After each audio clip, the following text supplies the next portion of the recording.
This is the Surly Grognards for November 13th, 2018.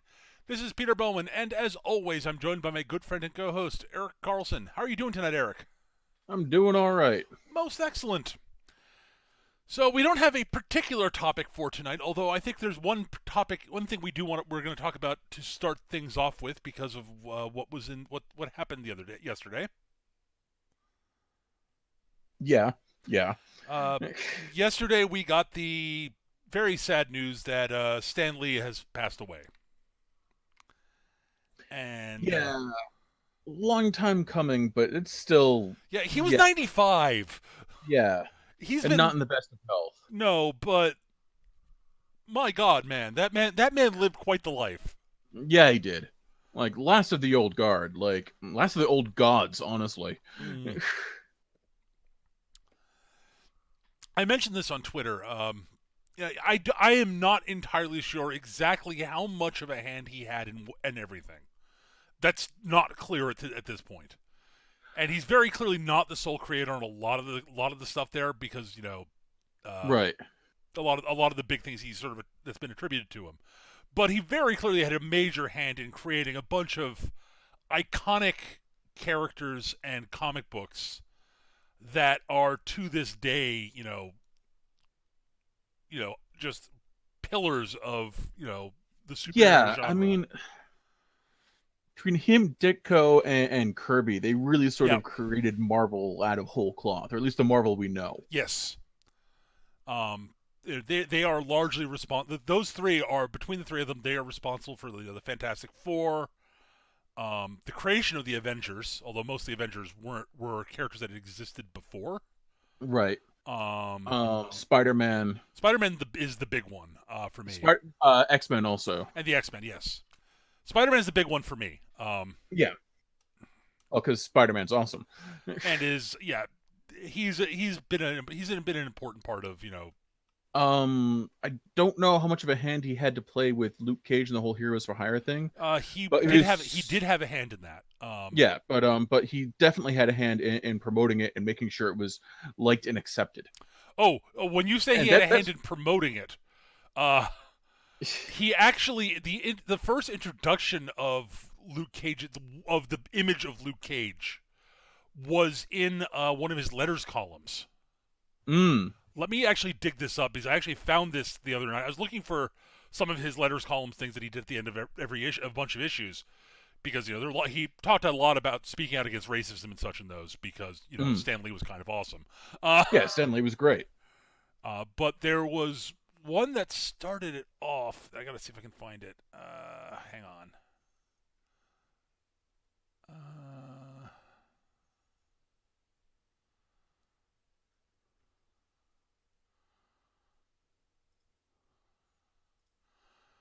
all right, yeah. So yeah, he this little soapbox thing. They said let's try something different this month. Instead of me laying it on you with the usual panoply of punctuous phrases, love that.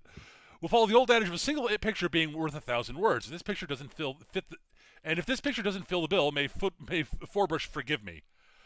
And it's a picture, one of those sort of classic pictures of Luke Cage, looking up, clenched fists. Yep. His name is Luke Cage, and being a hero for hire is his thing. We put it all together for you in the first sensational issue of our newest superhero mag on sale right about now. I don't want you to think I'm hiring you with a lot of hitting you with a lot of hard sell, but as one believer to another, even if it means foregoing Millie the model this month, don't dare miss Luke Cage here for hire. He's truly something else. I think I remember reading that somewhere. Yeah, That sounds really familiar. I think I've seen this. yeah, it's neat. Like Yeah. he also had a And hand in yeah, the creation of Black Panther, if I remember correctly. that does not surprise me. Yeah. He had his hand in everything, Well, honestly. yes, and was not shy about letting people know that he did. Yeah. Well, the man was good at self promotion and promoting both his and his friends' stuff. Oh yeah, totally. And he's been like just the face of Marvel for yes. Yeah, totally. like like um more than just losing a creator, Marvel's losing a big chunk of its identity there. Yeah, I would say So so. I mean, like, for a long time, when you thought of Marvel, you thought Stan Lee. I mean, just yeah, he was the face of Marvel for basically my life. yeah, yeah. Like, as long as I've been alive, I've been aware. As long as I've been alive and aware of comic books and Marvel in particular, I've been aware of Stan Lee. He's Yeah, been there, same here. and you know, God bless him. Down to, like, the cameos in all the movies for the past, what, like 20 years now. He was still doing cameos in superhero movies at age 95. Like, Yep. No, he did he have one in Infinity War? uh-huh. I don't remember. So I've I, heard. I, I want to say he did. So from what I understand, he did. He apparently pops up in Venom. Of course he does. And Awesome. he's got a scene in the Teen Titans Go movie, which is not Marvel. Seriously? That's DC. Yes, but Stan Lee's in it. Because he's Stan fucking Lee. Yes, that's so awesome.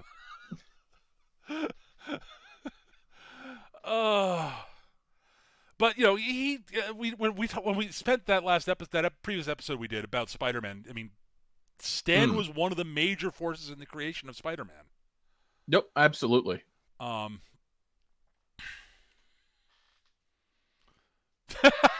Okay, according to Tachi in the chat, they play a joke with it. He apparently leaves when he finds out it's a DC movie, and then comes back later on. Awesome. That's great.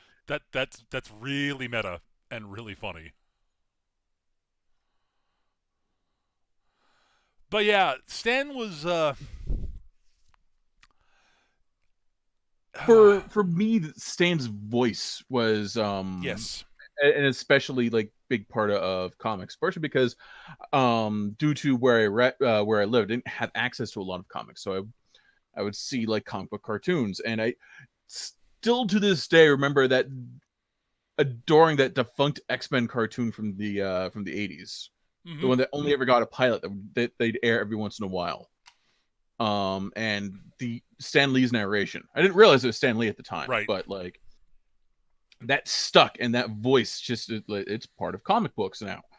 If you're watching something with comic books, that voice will show up somewhere. Most likely.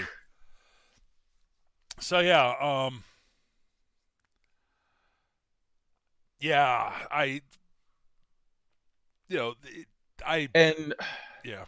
Stan had this sort of amazing ability to just work with people, even people he really just did not like. Like, he and Steve Ditko did not get along, largely because their politics are largely polar opposite. Yeah. Ditko's a big, like, objectivist and like, libertarian, like, whack job. And, like, he and Stan did not get along at all. But they agreed on what should happen with Spider-Man, and they worked together great on that. Yep. And Kirby was notoriously Kirby was insane. Amazing, a visionary, absolutely batshit insane, and somehow Stan mostly managed to tame him. Yeah.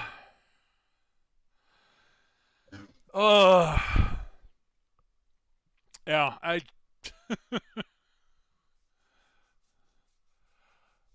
just that there's just something about him that I can't. I'm not sure how to put it. Like, you.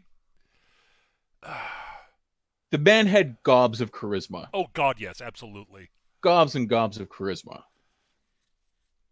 And I remember reading somewhere that someone asked him when he was going to retire, "What are you doing when you retire?" And he was completely befuddled by the idea. Why would I do that? Like, he loved writing so much. It's like, if I retire, that means I have to stop doing writing, which is what I love to do. Why would I want to stop doing that? And I mean, I appreciate the sentiment. Yeah. Although I think there is something to be said for basically not having to have writing be your job anymore. You can just do it when you want to. Right.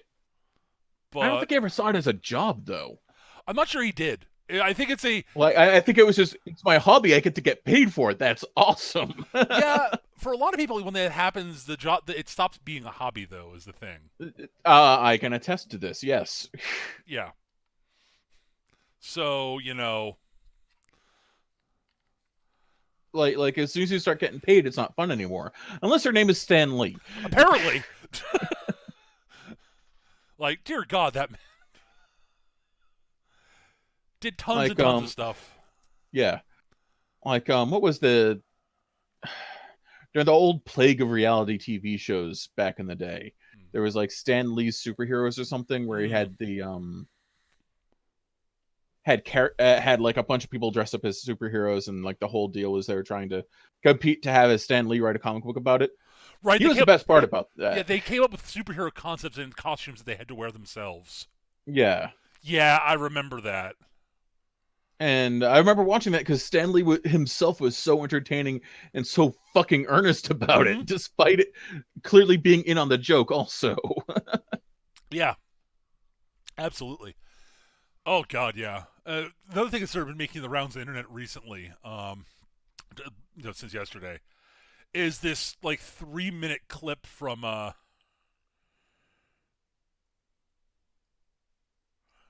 the Gav in the chat. Just our friend Gav just brought up the Stan Lee quote. Yeah, people ask me why I didn't retire sooner, and I always tell them when you retire, you're supposed to use that time to do all the things you want to do with your time, and I've already been doing that for the past 40 years. Fair point, man. Yeah. But there's been this clip, about 3-minute clip of Stan Lee with Rob Liefeld and Todd McFarlane, and the two of them are sort of sketching and creating this superhero Overkill, and Stan's watching them and commenting, and oh God, does he dunk on them? It's just, but in a way that that you can't help but smile and take in the best away because it's Stan Lee. And God, they deserve it in this one. I mean, well, yeah, I mean, Liefeld is not good, and McFarlane had talent and ideas that he decided to waste so that he could be make toys. So this guy's superpower is gravity control, right? So he can move.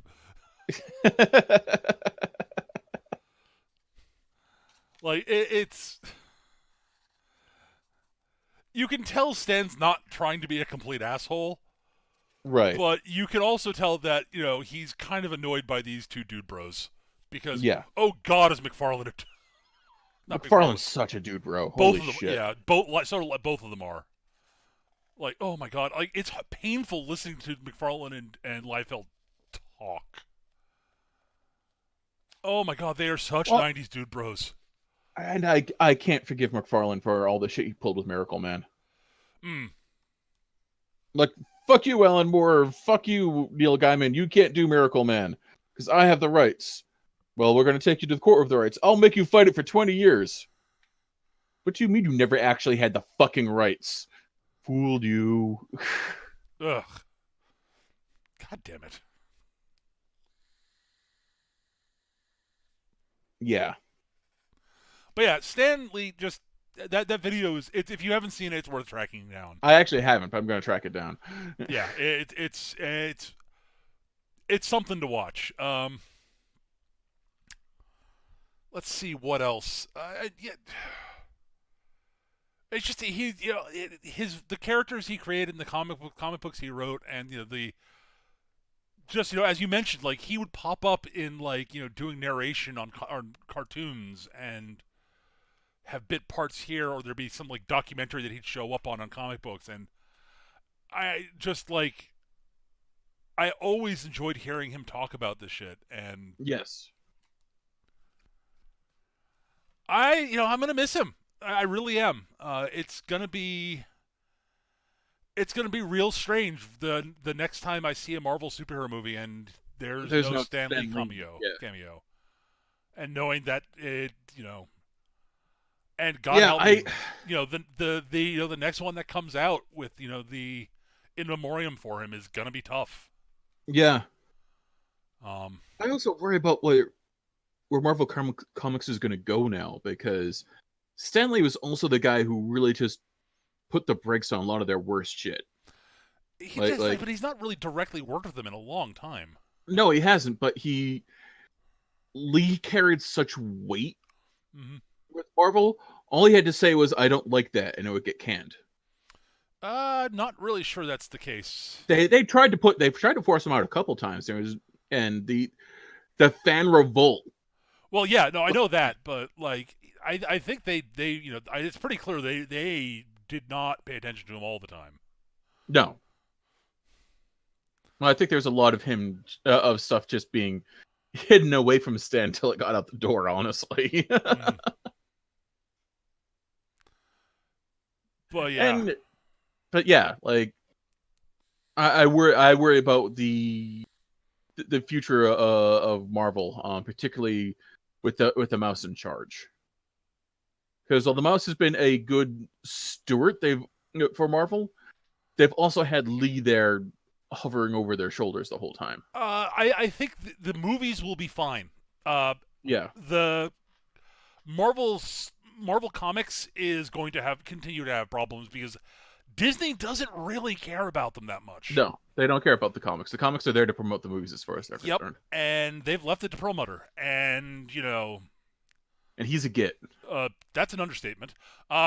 Yeah, okay. So but yeah,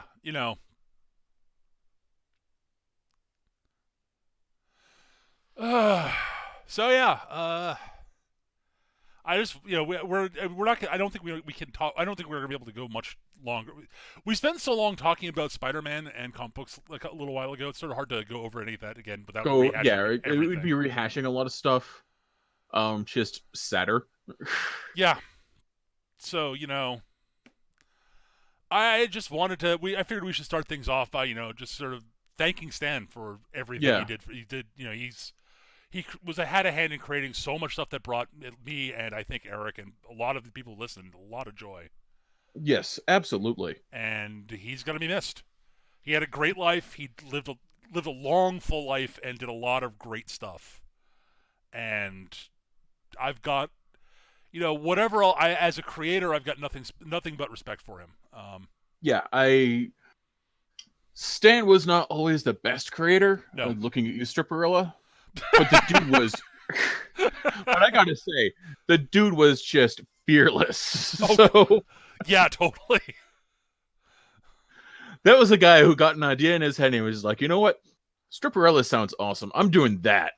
Dan, that sounds like a terrible idea. Don't care. We're making a comic book. You're right. That was terrible. Glad I tried it, though. Oh, God. He would dive into anything. What he did, he dove in wholeheartedly. Yep. Like, that just sort of sheer ability to say, this may be a terrible idea, but you know what? I'm going to give it my all. Yeah, he was sort of the epitome of creative.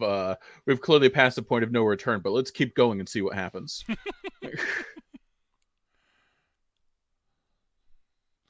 So yeah, thanks, Stan. And yeah. that's you're gonna be missed. Raise a glass to one of the greats. So absolutely, man. So yeah. Other than that, I guess what you been up to. Let me see here. It's sort of an inelegant segue. Yeah. Well, I've been I tried orcs for the I got to try the new orc codex for the first time Sunday. Holy crap, they're fast. Evil Sons are fast and hit hard, and so the game I played against a Black Templars player who completely threw my for a loop by bunkering down in a literal castle we had on the table. Okay. And anything that left the castle, I obliterated. But I was far too concerned with seeing exactly how quickly I could blow up my own army by charging into the obvious trap, so I kept charging into the obvious trap.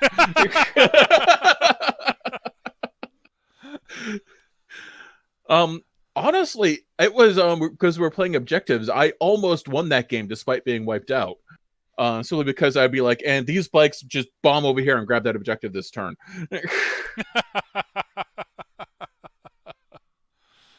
All right.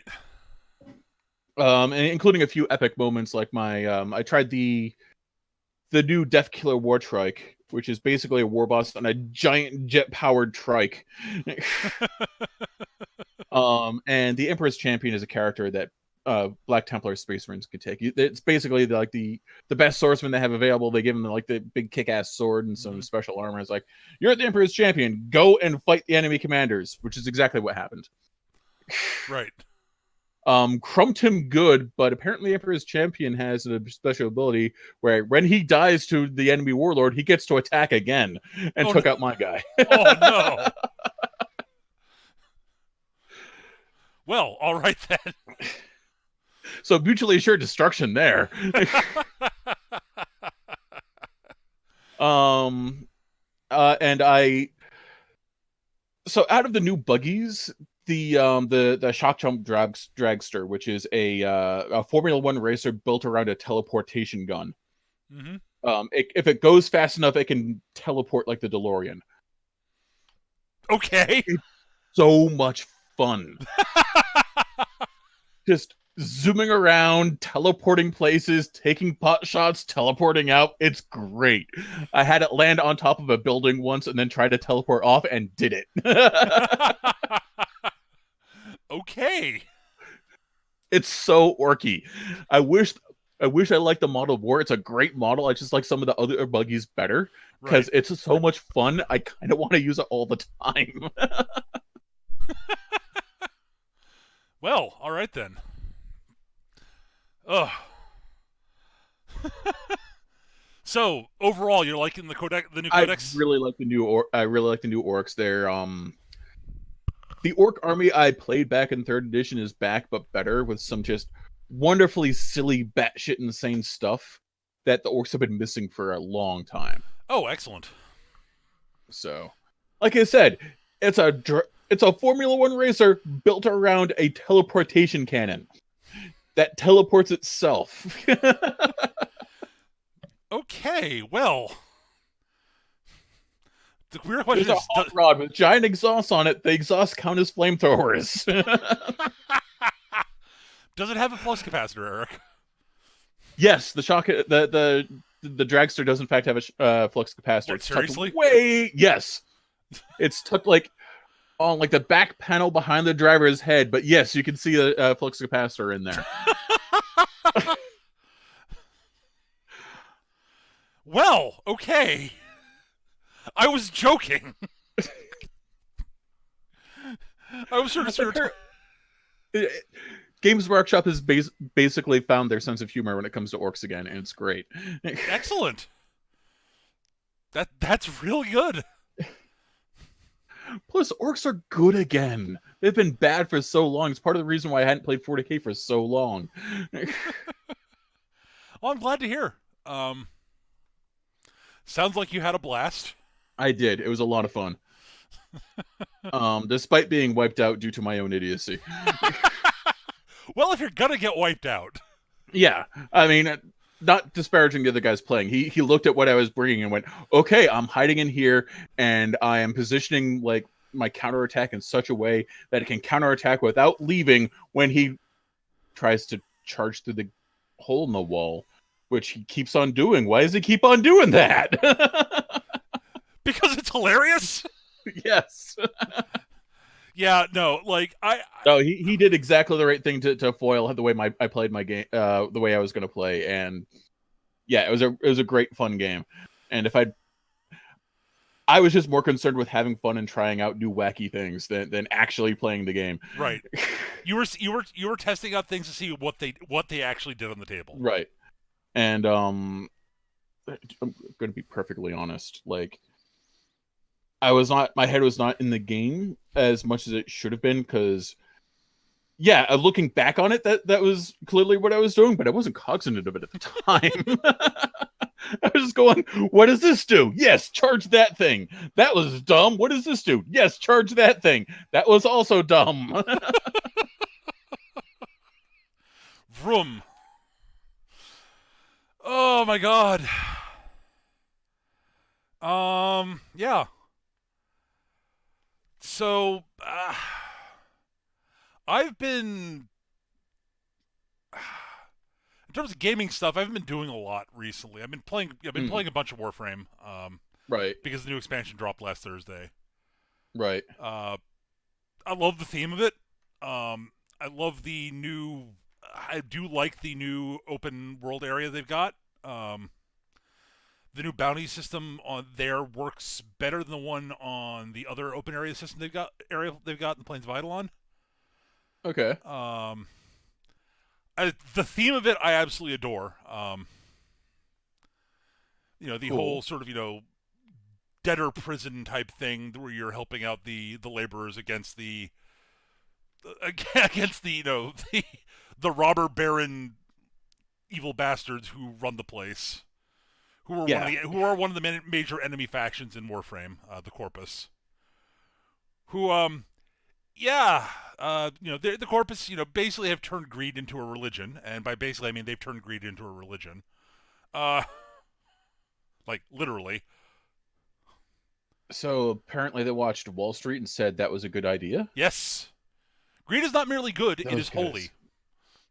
One of those things. Gotcha. You can have a profit of profit. Um, I don't know if they've actually done that in game yet, but they should. They really should. Um, when you fight on their ships, it's very clear that they've been built by the lowest bidder. Because you can accidentally cause hull breaches that suck all the air in the area out. You have to actually go find a terminal to activate the bulkheads and shits to stop air leak to retain atmosphere. That's honestly hilarious. It is.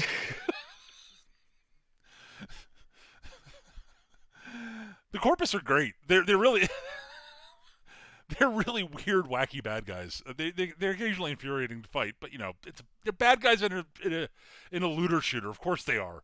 Yeah. And a horde based looter shooter. So you're usually enemies. Well, until you get to a certain point, enemies go down very quickly. Right. So they have to do annoying shit to make them at all challenging. But yeah, the song they wrote for the trailer for it that plays when you first landed Fortuna is fantastic. We All Live Together is a great song. It is. It's I did not play that on loop for days at a time. Why would I do that? Why would you accuse me of such a thing, Peter? You don't even like Warframe. I know. I showed Eric the trailer, and Eric's like, "God damn it! I like this conceptually, but it's Warframe." I like this so much, but then this guy, and then the like skinny guy drops down from the ceiling in like white silk chased with gold. I'm like, oh, you ruined it.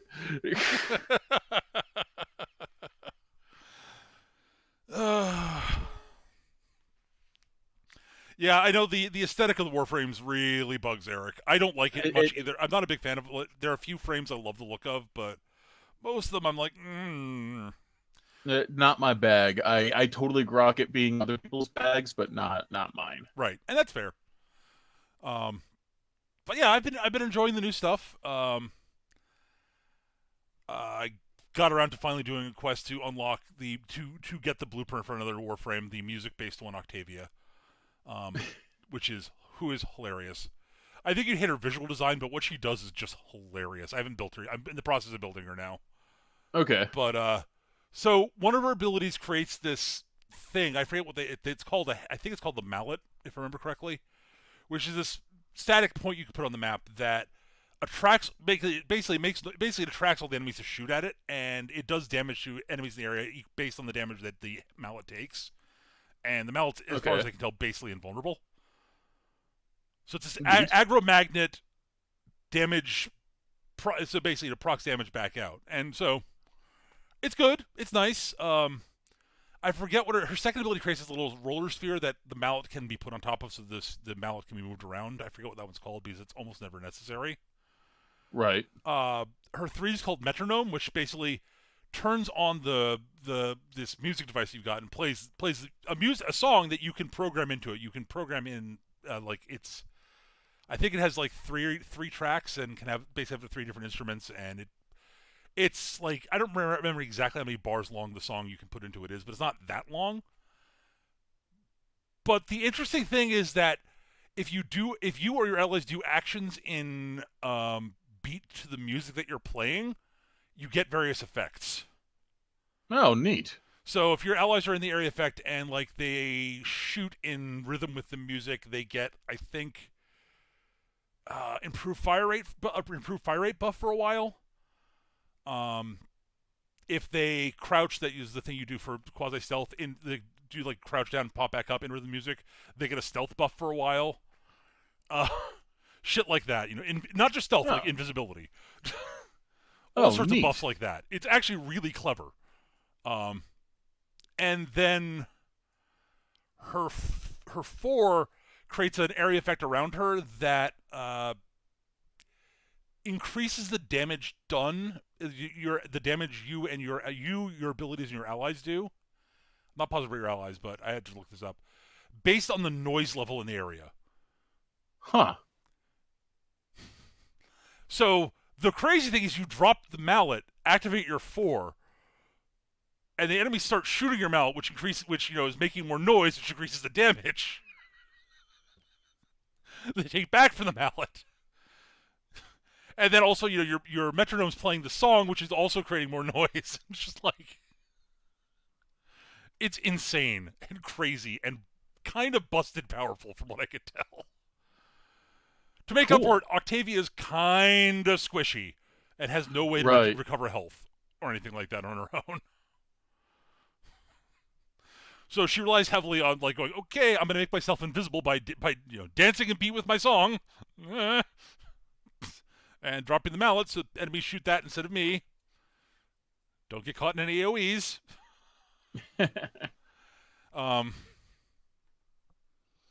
She's an A-frame.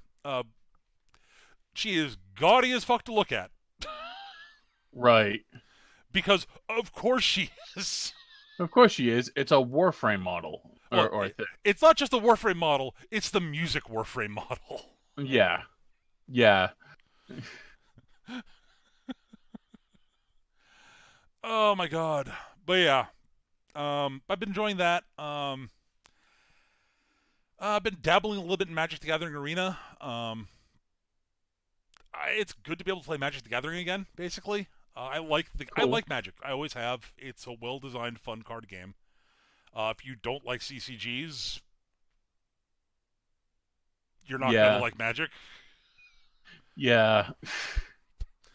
But I've been enjoying it. I know, Eric, you're not a fan of CCG. You're not a fan of the whole collectible thing. I get that. Yeah. Like, I totally get that. Like, I got into Monster Apocalypse despite it being collectible, entirely because it was kaiju models. Yeah. And even then, I did it late in the game when it was pretty much dead because I could buy the stuff individually and it wasn't expensive. Fair. Yeah, the models for Monster Apocalypse are really neat, honestly. Yeah, there's they reiterated it, like they re-released it, except with all new models that aren't collectible anymore. Good. So awesome. I just well, one, I'm going to need people to play with, and two, I kind of got my head stuck in 40K right now. I don't blame you. But yeah, no, I've been really digging Magic Online. Not Magic Online, Magic the Gathering Arena. Magic Online is a different program and is it has more formats, it has more sets in it. It's got a lot of stuff. The interface is complete garbage and it looks terrible. Gotcha. It's their old Magic, online Magic thing. The new one is it's just more visually appealing. I'll be completely honest. Like, uh, and the fact that it's got sort of limited set of cards available means it's a lot more approachable Mm. than like trying to get into into like actually trying to get into Magic. Like, Yeah. and here are all these like I mean, it's still for someone who's never played a CCG before. Magic is daunting. Let's be real. It's Yes. As it can be expected to be, it was the first one Yep. and has been producing cards and expansions for 20 plus years now. Yeah, like 24 now. Yeah. It's crazy. Magic's been around for like 24 years. It's just Jesus. But yeah, so I've been dabbling with that. Played a little bit of Star Trek Online here and there because it's Star Trek Online, and Right, right. the new Age of Discovery stuff is fine. Cool. I have not been playing much Magic, simply or not Magic, Start STO simply because the Art Codex dropped and it ate all my time. And as I said, that's totally fair. Like, dude, I get it. Believe me. What else? What else has been going on? Those are the major things. I mean, I've been watching a little bit of new anime here and there. Yeah. We've been keeping you, me, and Gav have been keeping up with SSS Squid, Yes. which we all like a lot. It's a lot of fun. Yep. It went full trigger, but not in the stupid Darling in the Franks way last episode. Yeah, it did. It definitely went full trigger. It definitely went trigger yesterday, but in the good way. At least that's the appearance currently. They could screw it up still. Appearance. They could fuck it up. It could be sublime and amazing, or they could fuck it up. This is trigger. Yep. We have no idea. I've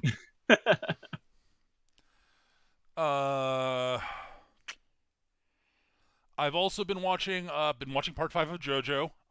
Yep. Been really digging it. Cool. Been watching that time I was reincarnated as a slime. That's on my list of stuff I have to hit because between you and Gav and like stuff I've seen online, it's like, hey, this is something I should be watching. It's fun. I would not call it like great, but it's good and fun. Right, which is yes, good and fun is what matters. Yeah. It's just not mind-blowing amazing. It's not fucking Psychopaths or Madoka Magica, right? Which no, is God, fine. no. Not everything needs to be those. No, it's a neat twist on the Isekai series. Also, in that yes, the protagonist is brokenly overpowered, but he's a slime.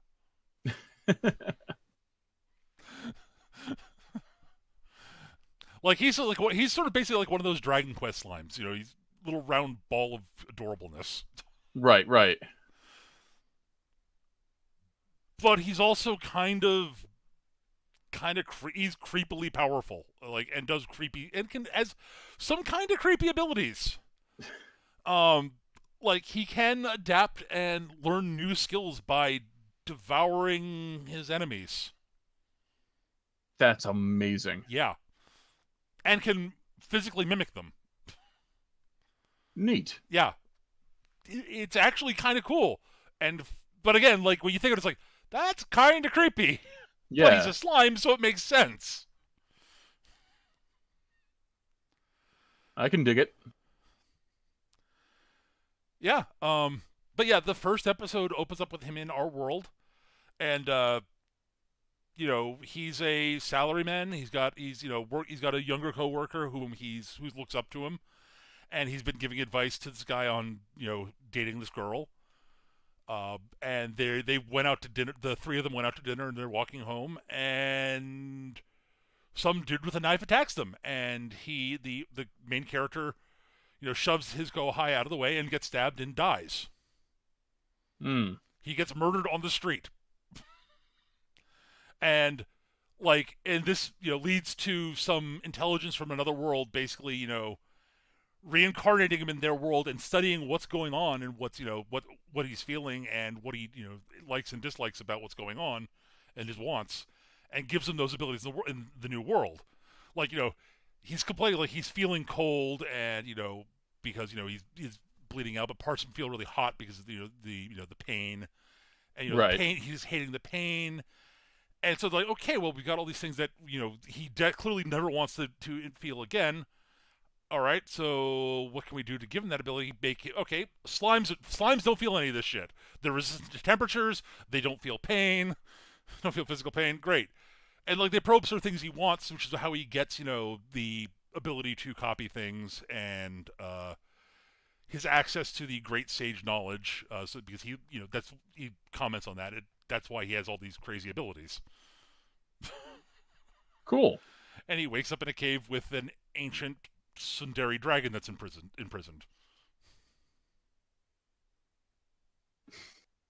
As you do. The dragon's great. It totally doesn't want to be friends with him. It wants to be friends with him, but it's really lonely and bored. Well, it's been in prison for like 300 years and can't leave. This is the first thing that's shown up and seen him is not run away screaming. Want to be friends? No. Yes. Basically, yeah. I guess I could do that, but not that I really want to, Baka.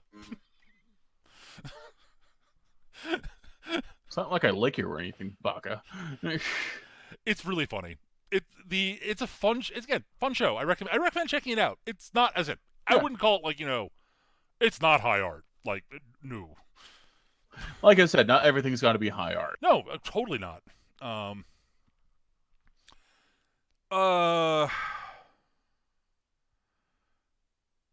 Yeah, but yeah, that's sort of all I've really been up to. I mean, I have a bunch of stuff I'm working on right now because I'm going to be moving at the end of the month, so that's eating up a lot of my mental processing power because I've got a lot of stuff I have to do before I move. Yeah, when are you moving? At the end of the month. Okay. Yes, I moved to North Carolina at the end of November. My original plan was October, but that just ended up not being feasible. Right. So yeah, end of November. But yeah, let's see what else is going on.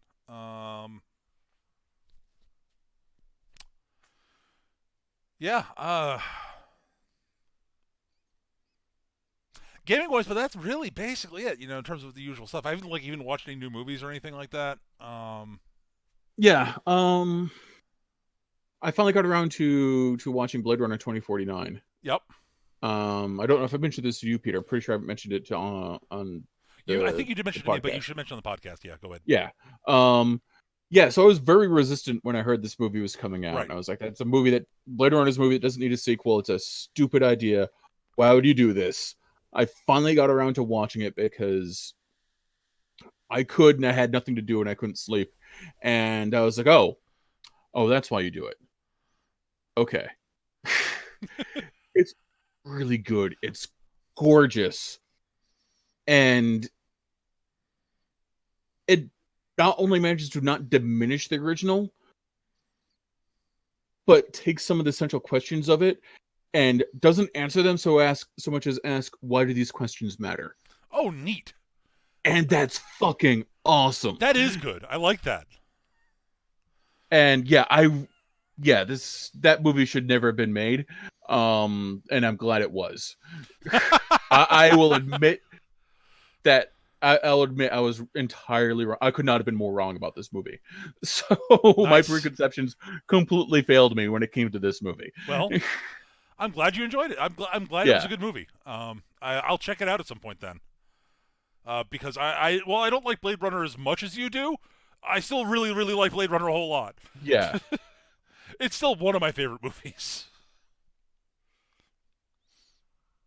So my reaction was, fine, I'll watch it. I don't know why this movie got made. Oh, that's why this movie got made. Okay.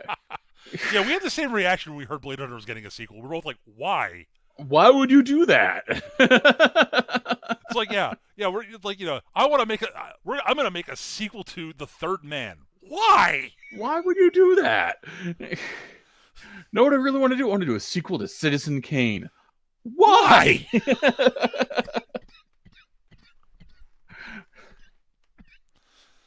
Casablanca 2. The Electric Boogaloo.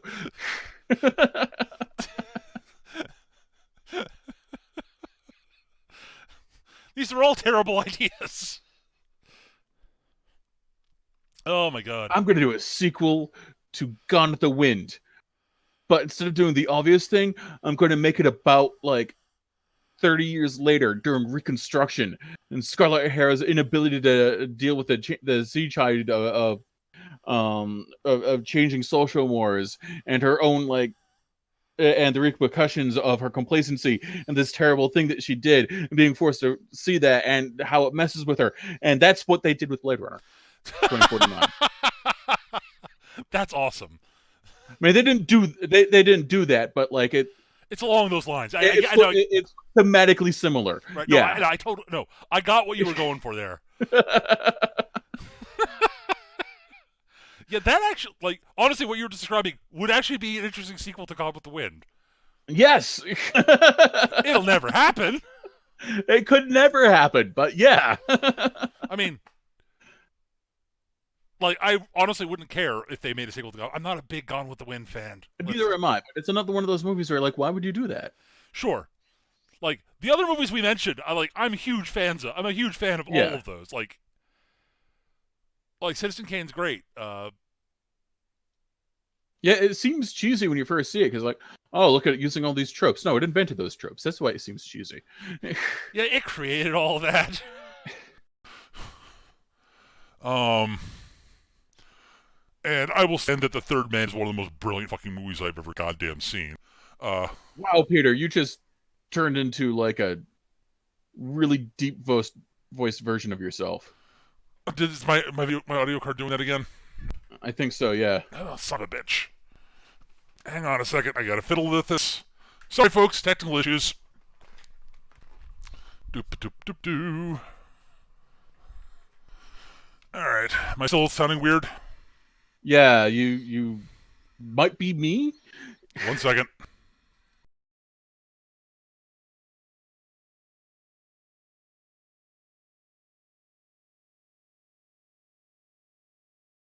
Okay, I'm back. There we go.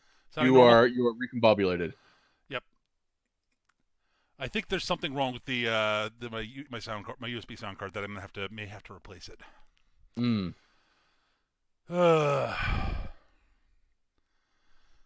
But it's an easy fix. I'd have to literally just have to unplug it and plug it back in. Right. All right. Before we start getting to the wrapping up of this, I do want to answer some questions from the viewers that we got. Cool. We got one from Tachi, actually. Cool. Tachi writes in, says, "So, I have a question involving NPCs. It's been a long-running issue in my games at making memorable and long-lasting, impactful NPCs for my groups. Do you have any advice on how to create good ones? Do I apply player rules and make full sheets of them, or do I go another route?"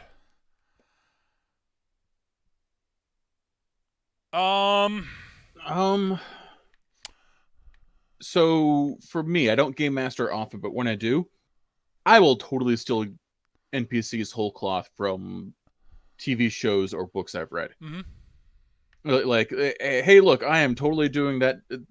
I will like use actually a giant squid, but yeah, I'm totally doing Rodney Dangerfield if he was a giant squid and didn't sound like Rodney Dangerfield. As far as making character sheets go, sometimes if they're going to be interacting with the characters with the players in such a way that requires mechanical stuff, like the mechanical bones to be there, I will. But most part, I'll just wing it. Yeah.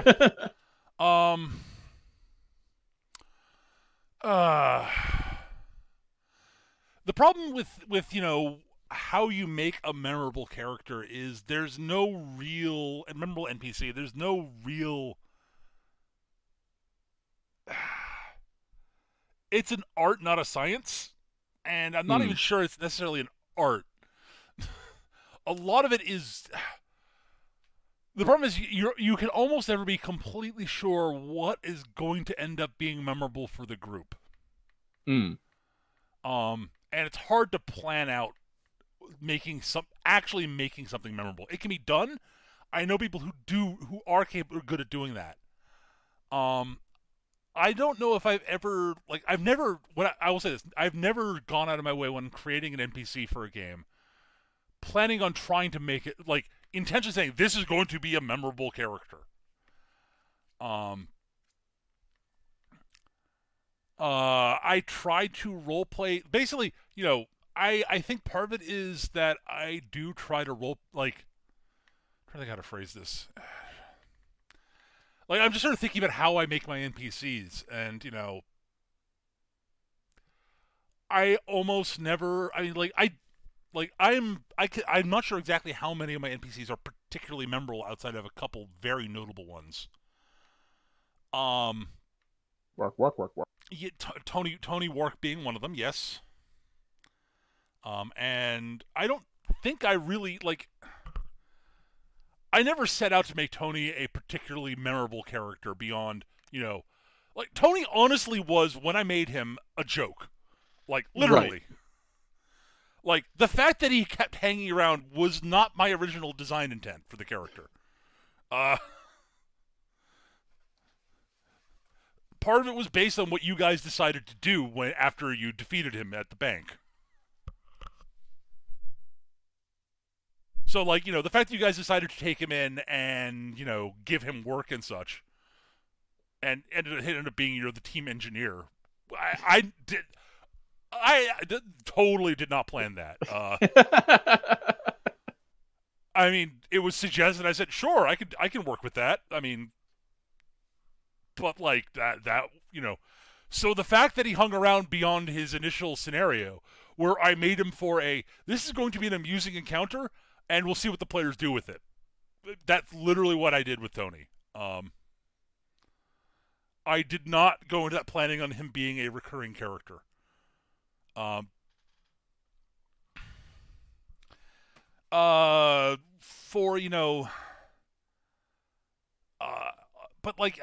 not sure exactly, how many. I honestly don't know. Beyond Tony and maybe one or two other characters over the years, I don't know which ones are particularly memorable. I know which ones I've brought back multiple times, just because I've brought them back multiple times in a campaign. But that doesn't make them inherently memorable. It just means I brought them back.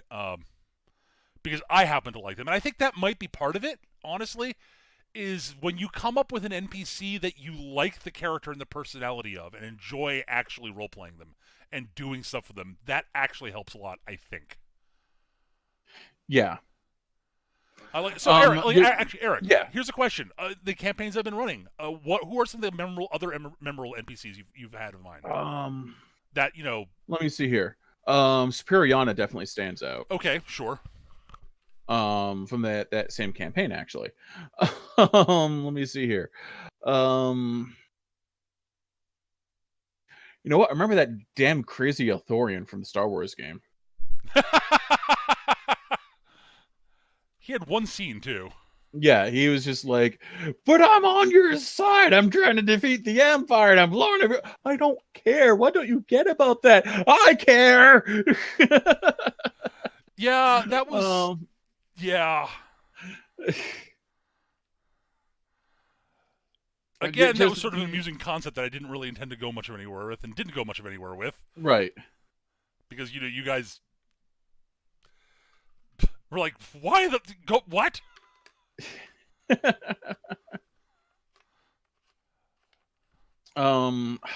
Geez, who else? The giant squid in the Slayers game. Well, yeah. I mean, like he was just like a fun, helpful guy who was just trying to do his job, and with the considerable handicap of blah blah blah blah blah. Yes, he happened to be a Kraken. Yes. And a librarian.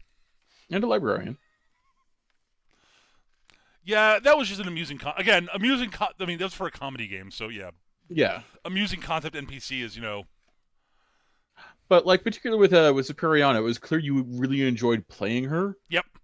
and like that passion translated through, and that's the thing. If you like playing the NPC, people are going to remember that NPC. Yeah. Um. Yeah, Superior and Tony were both a lot of fun to play, honestly. Yep. I will admit, the fact that I'm still not entirely sure how it happened, but you particularly were particularly good at interpreting what I was trying to say with Tony. I'm still not sure how that happened. I don't know either, because I was just like, and this sounds like a reasonable, if hilarious thing to say. That's what Peter's trying to say. Oh, it is what he's trying to say. Okay. I'm still not sure how that happened.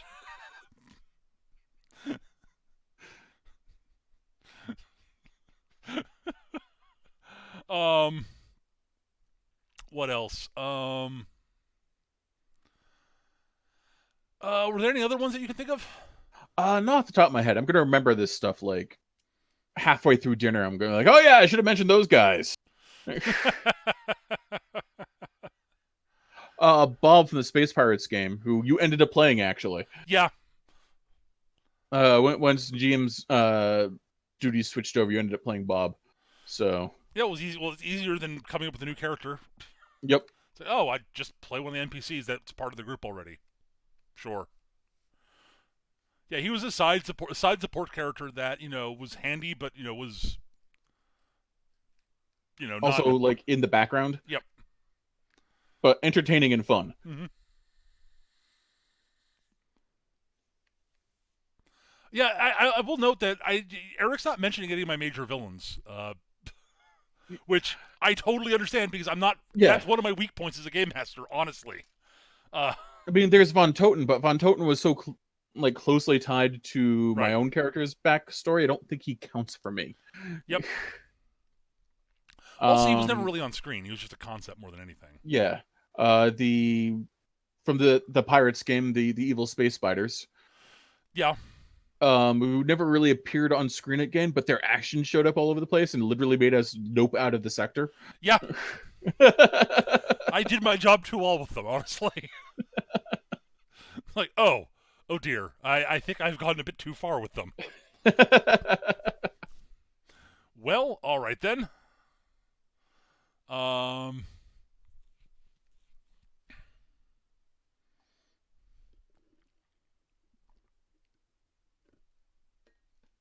But yeah, I don't know. You played in a couple of games of mine. Any from me? Yeah, actually, that goddamn Grey Lord from the Iron Kingdoms game. Oh, him. Yes. I can't remember his name right now, but neither can I. But yeah, the one who was hounding you for an entire adventure. Yes. And that's part of the part of it is the character shows up again repeatedly, and so right. I will say this with villains, if you want them to be memorable, they have to show up more than once. And that doesn't necessarily mean they have to show up and fight the party every time. They just have to. Their presence has to be made felt. And depending on the game, that if you have them show up in situations where the party can't really fight them, that helps. Honestly. Yep. Yeah, he never actually directly confronted you till the end of that adventure. Yep. In which case he went, "Yep, I'm noping the fuck out." I think I did a pretty good job with Inquisitor Morns that way. Yep. Oh, absolutely. Game. Like again, he was again, I feel kind of like I'm cheating in mentioning him because he was so intrinsically tied to my character in that game.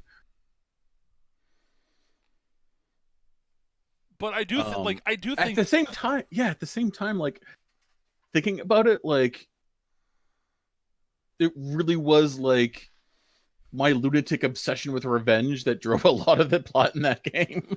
True. But not all of it, obviously, but once Morns was established, I mean, I intentionally tried to get him under the skin of everybody in the group. Yep. Because he's an Imperial Inquisitor and he's a jerk. Yes. He's an asshole. Yeah. And did terrible things. To people who really didn't deserve it. Yeah. I mean, we totally did, but not the people who was doing stuff too. Well, like what he did to your friendly fence contact, you know, like Yep. No, yeah, no, that whole station. yeah, which he did as a Like way that. to get you guys to get at Yep, you to guys, get at not. us. Yep. I loved how offended Vorkos was by that. Well, it's just a terrible waste of resources, both ours and his own. And they weren't in play. They're not supposed to be in play. Why would you do that to people? It offended his sense of honor as much as like Mhm. going after, as much as hurting his friends. It offended his sense of honor and fair play in a hunt. Yes. They Oh no, weren't in play. Why would you do that? Those weren't pieces on the board. everything is pieces on the board, Eric. If you want to flush an animal you're hunting out of the forest, you set the forest on fire. That's ridiculous because then how are you going to go back to that forest to hunt more shit? That's dumb. Go to a different forest. There are only so many forests around. They grow back. Not quickly enough. Well, except on Kashyyyk. You can totally burn all of Kashyyyk down and I'll be back in a week. I'm not sure you could actually burn Kashyyyk down. I think the planet might actually fight back. Yes. Like you try to set fire to Kashyyyk and the planet like just kills you. Yeah, the planet is piss off, git. Be gone with you.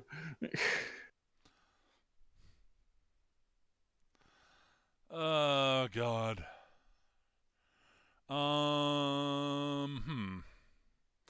But yeah, like honestly, I do think like whether or not you actually stat up the character as a I think that's less important. Like I eventually statted up Morns for the Star Wars game, but not until I Right. was expecting him to actually show up and get into a fight with the players.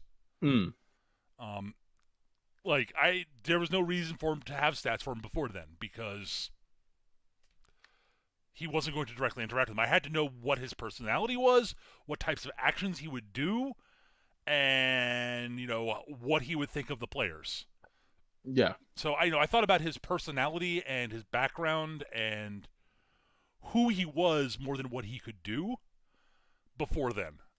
And that I think is another part of it. Like again, as I major NPCs, I approach sort of I come up with a few character traits that I know that I'm going to try to play, and then I just try to play the character. I don't fill in all the details ahead of time because that's not how I play characters. I always leave myself room to add stuff as I'm playing them because I know I'm going to. Yeah, like I rarely fully like stat out someone until like, are they interacting purely socially? I'll figure out like what their charisma and wisdom equivalents are, and then like what their social skills are. But they're not supposed to get in a fight. And if they do, I guess I'm gonna have to wing that. Right. And yeah, when I say stat up, I mean I don't build the character as a player. I'm like, this feels right for what I need for the role I need this guy to play. Right. Yep. Like I don't make him as a player. Well, no. I mean, you could do that too. Is a thing like Yeah, that's you can not totally do that, especially if you just like really like the idea. Like, how would this guy work as a player character? Like, I will set him up that way. But for the most part, like, he exists purely at when I do an NPC. They exist purely to forward the plot in this direction, and if I enjoy playing them more, I might stat them up more just for funsies.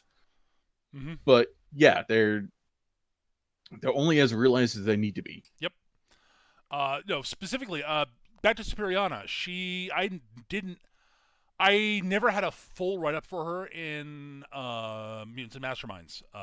I knew what a few of her powers. I built a few of her powers out so that I could use them in the first time the players encountered her, where she was busting that guy out of prison.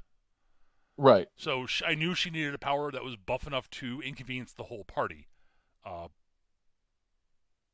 Also, I knew ahead of time, like roughly what types of powers she had. But that was largely due to the fact that she was sort of a pre-existing character. Mm. Um, I mean, she's based on one of my characters from City of Villains. Uh, who was my highest level character. Right. So I think one of the probably my most played character in City of Heroes / Villains. Uh, so I took the basic concept of someone with super strength, nigh invulnerable with electrical powers, Mm. and ran with it from there and came up with a background and some of which I decided on for while I was playing her in City of Villains. Why is she a Right. supervillain? And those are questions like you do have to ask yourself. Why did eventually at some point you do have to ask why is this why does this NPC do the things that they're doing?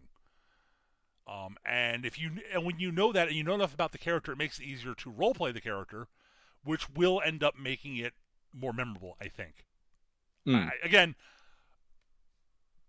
you can go in intending to be a character be very memorable and unforgettable, and sometimes it just won't happen. Yeah, sometimes it just fall flat.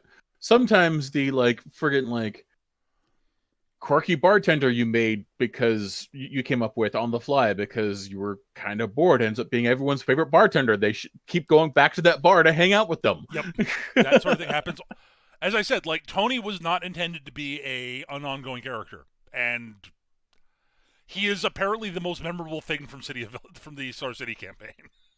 The Shadowrun game we were playing, Chris had come up with ideas for because Hannah was playing a character in her last year of high school that was shadowrunning because she was crazy. Okay, fair. And some of our classmates, he just came up with ideas for them. One of them ended up joining the team just because he kind of liked the idea of her showing up all the time, and we just kept on going. So what's Josie up to?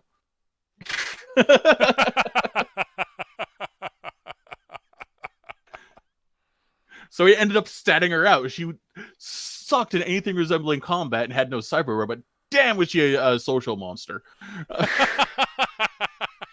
Nice.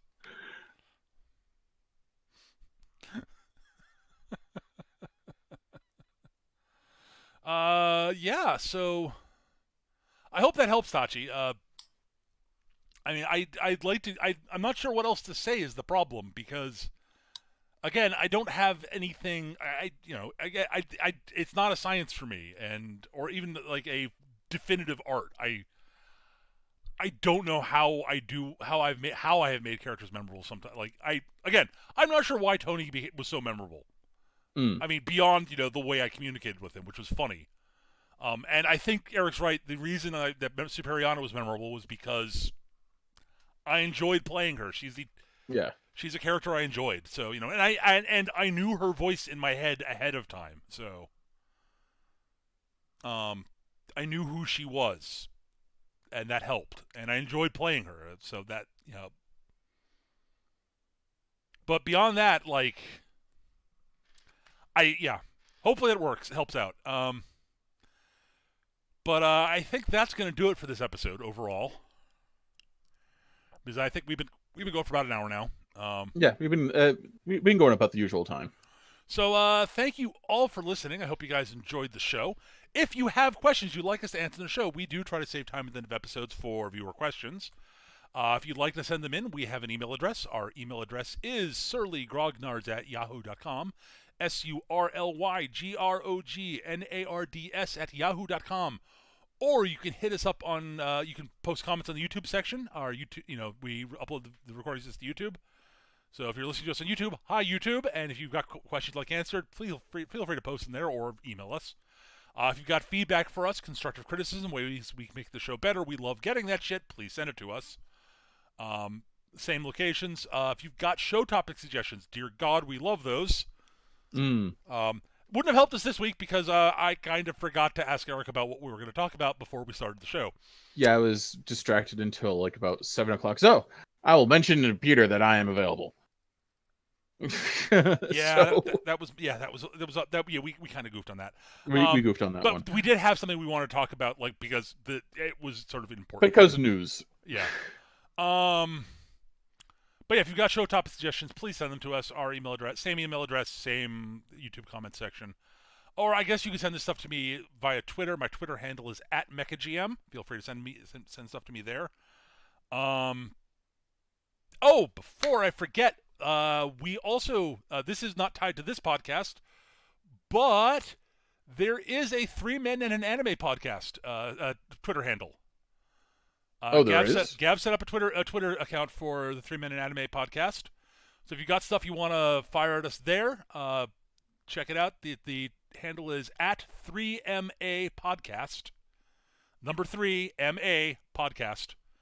And that's on Twitter, so feel free to check it out. I think he actually, Gav's been running it. I think he actually tweeted out like links to every episode so far, and has posted a few other things there. So check that out, guys.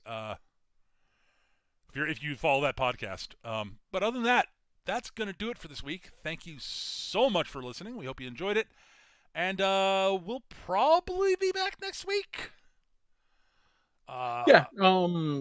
Odds are I'll will be available. I don't know like what your moving schedule is exactly. I should be able to record podcasts both this week and next week, and then after that I will be moving, and I won't know when I'll be set up again after that. Okay. We'll probably have to skip the first week of December is my guess. Okay. But other than that, that's going to do it this week. Thank you guys so much for joining us. We hope you had fun, and we will see you guys next time. Take care, everybody. Have a great rest of your week. Bye, everybody. Bye, humans.